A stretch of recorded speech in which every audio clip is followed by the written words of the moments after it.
লোকদের ঘুরতে গিয়েছিল সেই হত্যার বিষয়ে এখান থেকে তালতলা হাট পর্যন্ত নিন্দে করার ভাষা আমার মধ্যে আর নাই। আমি খুবই দুঃখিত হয়েছেন। আগামী দিনে এইভাবে ঘটনা না ঘটে সেদিকে আমাদের সকলকে লক্ষ্য রাখতে হবে। এটা এইখানে বলে আমি আমার সেই পর্যটকদের ওপরে নির্মমভাবে চালানো হয়েছে।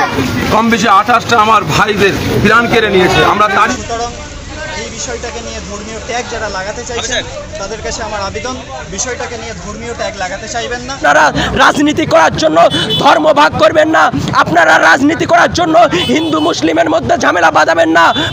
ধিক্কার জানাচ্ছি যে জঙ্গিদের কোনো ধর্ম হয় না, জঙ্গিরা ধর্মের আশ্রয় নিলে জঙ্গিগিরি করে। তাই আমার ভারতের সম্প্রীতি, আমার ভারতের মেলবন্ধন, সমস্ত সম্প্রদায় জাতি ধর্ম বর্ণ নির্বিশেষে আজকে আমরা পথে নেমেছি। সাথে সাথে আমরা এটাও জানাচ্ছি সাম্প্রদায়িক সম্প্রীতি নষ্টকারী গদি মিডিয়া যারা আজকে এই ধরনের কেসগুলোকে নিয়ে ধর্মের মধ্যে ভেদাভেদ শুরু করেছে, ধর্মের মধ্যে মেলবন্ধনটাকে নষ্ট করার জন্য যারা আজকে দিন রাত মিডিয়া এসে ধর্মের মধ্যে ঝগড়া লাগাবার জন্য কর্ম চালাচ্ছে তাদেরও আমরা ধিক্কার জানাচ্ছি। তাদের বিরুদ্ধে আজকে আমাদের প্রতি কর্মীরা ছাড়া প্রশাসন ডিফেন্সরা আছে, সেনারা আছে, সেখানে এরকম হলো কি করে আমরা জানি। গত প্রায় 6 বছর আগে আপনার পুলওয়ামা যে অ্যাটাক হয়েছে, আমার ভারতের প্রায় 40 থেকে 42 জন সেনাকে আমরা হারিয়েছি। সেই পুলওয়ামা অ্যাটাকের এখনো পর্যন্ত আমরা সমাধান দেখতে পাইনি। তাই আমাদের বিভিন্ন ডিফেন্সের বিভিন্ন মেম্বার আমাদের দেশের সেনাপ্রধানরা তারাও বার্তা দিচ্ছেন যে এটা একটা প্ল্যান।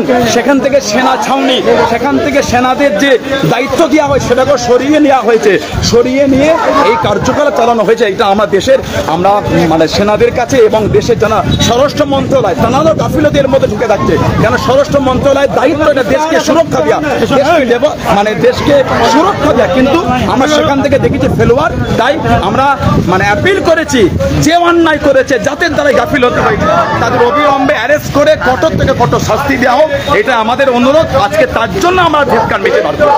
ধন্যবাদ।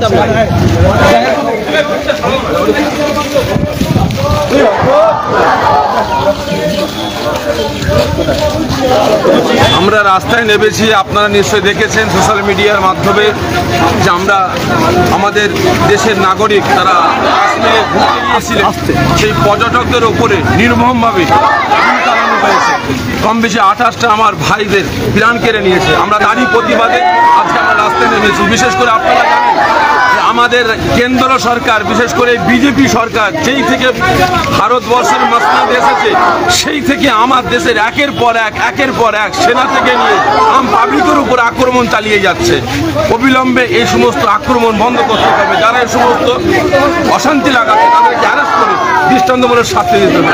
তারই প্রতিবাদে আমরা রাস্তায় নেমেছি। সুতরাং এই বিষয়টাকে নিয়ে ধর্মীয় ট্যাগ যারা লাগাতে চাইছেন তাদের কাছে আমার আবেদন, বিষয়টাকে নিয়ে ধর্মীয় ট্যাগ লাগাতে চাইবেন না। টেরোরিস্ট তারা অত্যাচার করেছে, তারা নিরীহ মানুষের প্রাণ খেয়েছে, সুতরাং তাদের মৃত্যুদণ্ডই আমাদের কাছে একমাত্র কাম্য। আজকের এই আমাদের মঞ্চ থেকে, আজকের আমাদের এই মিছিল থেকে তাদের ফাঁসি দাবি রইল। অনেক রাজনীতির নেতারা মুখ ঘুরাতে চাচ্ছে যে এটা মুসলমানরা হামলা হত্যার সময় জিজ্ঞাসা করা হয়েছিল যেটা তোমরা হিন্দুরা এক সাইড হয়ে যাবে এবং মুসলমানরা আলাদা হয়ে যেতে পারে। এর বিষয়ে আপনি কি বলবেন? আসলে ঘটনাটা কি ঘটেছে অরিজিনাল ফ্যাক্ট আমাদের কাছে নেই। আমরা মিডিয়ার মাধ্যম দ্বারা যতটুকু জানতে পারছি সেটাই আপনার প্রশ্ন। কিন্তু যদি এর ভিতরে এই ধরনেরই প্রসঙ্গ উঠে থাকে এবং মানুষের ধর্ম জিজ্ঞাসা করে যদি তাকে খুন করা হয়ে থাকে, এটা অবশ্যই ন্যাক্কারজনক। আর প্রথমেই আমি যে কথাটা বললাম যে টেরোরিস্টের কোনো ধর্ম নেই, টেরোরিস্ট হ্যাভ নো রিলিজিয়ন।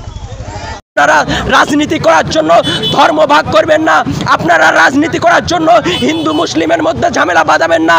বেশি দিন নয় জ্ঞানবিহীন মানুষকে প্রধানমন্ত্রী করে দিয়েছে। ওরকম প্রধানমন্ত্রী আমাদের কোনো ধর্ম হয় না, তাদের কোনো দিক হয় না। নিজেদের মধ্যে ঝামেলা বাঁধানোর জন্য এরা একটা ধর্ম নাম নিয়ে, একটা দিক নিয়ে এরা রাজপথে নামে এবং অযথায় গুলি চালিয়ে দিয়ে বহু মানুষকে এই পর্যন্ত 28 জনকে আমাদের মেরে দিয়েছে। এবং তারা এক এক করে জিজ্ঞাসা করেছে নাকি এইসব কোনো কথা বলছে।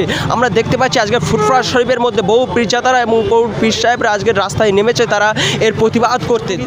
কোনো ধর্ম হয় না, শুধু এইটুকুনি বলবো, এরা হচ্ছে মুসলমানদের উপরে একটা গুজব কথা যে জঙ্গলিরা, তারা জিজ্ঞাসা করেছে এটা হিন্দু, কেউ একজনও বলিনি ওপেন ক্যামেরার সামনে যে এরা জঙ্গি ছিল এবং মুসলমান এবং হিন্দু বিভাগ করে হিন্দুদেরকে উপরে উপলক্ষে তাদের প্রতিবাদ করার জন্য, তাদের ন্যায় বিচারের জন্য আমরা জাস্টিস ফর ভ্যাস্টিস এই স্লোগান তুলেছি। যেখানে একটা খেলনা বন্দুক নিয়ে আসা যায় না, সেখানে কিভাবে অস্ত্র নিয়ে ঢুকলো এবং ঢুকে চলে এলো এবং মারলো, মেরে আবার চলে গেল, এটা কিন্তু এই কথাটা আমরা সরকার কী করছিল, সেখানে সবাইকে যদি এক এক করে জিজ্ঞাসা করা হয় যে তোমার নাম কি, তোমার ধর্ম কি, এতটুকু সময়ের মধ্যে ইন্ডিয়ান আর্মিগুলো কোথায় ছিল, এ জবাব কেন্দ্র সরকারের কাছে আজকের ভাইজানরা তুলেছে। এবং আমার পার্সোনালভাবে তাদের কাছে দাবি করে কেন্দ্র সরকার জবাব দিতে হবে যে তারা যখন জিজ্ঞাসা করছিল তোমার নাম কি এবং তোমার ধর্ম কি, তখন আমাদের ইন্ডিয়ান আর্মিগুলো কোথায় ছিল, তারা কি ঘরে খেলা করছিল না ঘুমাচ্ছিল, এই জবাবটা আমরা কেন্দ্র সরকারের কাছে। আপনারা রাজনীতি করার জন্য ধর্ম ভাগ করবেন না, আপনারা রাজনীতি করার জন্য হিন্দু মুসলিমের মধ্যে ঝামেলা বাঁধাবেন না, বেশি দিন নয় গদি ছেড়ে দেন, না হলে যে মূল্য নেই, চা বিক্রি করতে করতে এসে পিএম মিনিস্টার হয়ে গেলে হয় না, তার মধ্যে কিছু জ্ঞান থাকা দরকার। কোনো জ্ঞানবিহীন মানুষকে প্রধানমন্ত্রী করে দিয়েছে, ওরকম প্রধানমন্ত্রী আমাদের ইন্ডিয়ায় দরকার নেই। আজকের বলবো যে এটা মুসলমানরা না, উনি যদি প্রধানমন্ত্রীর জায়গাটা ছেড়ে দিয়ে অন্য কেউ প্রধানমন্ত্রী হতো, এই জায়গাটা কেন আর্মি যায়নি, সেই ইন্ডিয়ান আর্মি যায়নি, সেটাকে তদন্ত আগে করতো না, আগে তদন্ত করছো মুসলমান হামলা করেছে, হিন্দু হামলা করেছে, তাদের এই রাজনৈতিক নেতাগুলো পাকিস্তানি ফ্ল্যাগ রাস্তায় ফেলে দিচ্ছে, মুসলমানদেরকে মারতে বলছে। ইন্ডিয়ান মুসলমানরা ইন্ডিয়ার জন্য মরতে পারে, চাই সে মুসলমান হোক চাই হিন্দু, ভারতবর্ষে জন্মগ্রহণ, আমার বাপ দাদু 14 পুরুষ এই ভারতবর্ষ থেকেই উঠেছে। আমি চাই আপনাদের যে ধর্মটাকে ভাগ করবেন না, ধর্ম জায়গায় থাক, দেশ জায়গায় চাই, সন্ত্রাসীদের বিচার হোক, সেটা ধর্ম বিপক্ষে নয়, রাজনীতিক বিপক্ষে নয়, সংবিধান অনুযায়ী তাদের বিচার হোক। এটাকে আমরা দেখা যাচ্ছে ধর্ম বিভাগ বিচার করছি, আমরা তাদেরকে ফাঁসি চাচ্ছি এবং আমরা যুদ্ধ চাই না, আমরা শান্তি চাই। যারা অপরাধ করেছে তাদেরকে একান্তভাবে আমরা ফাঁসি চাচ্ছি।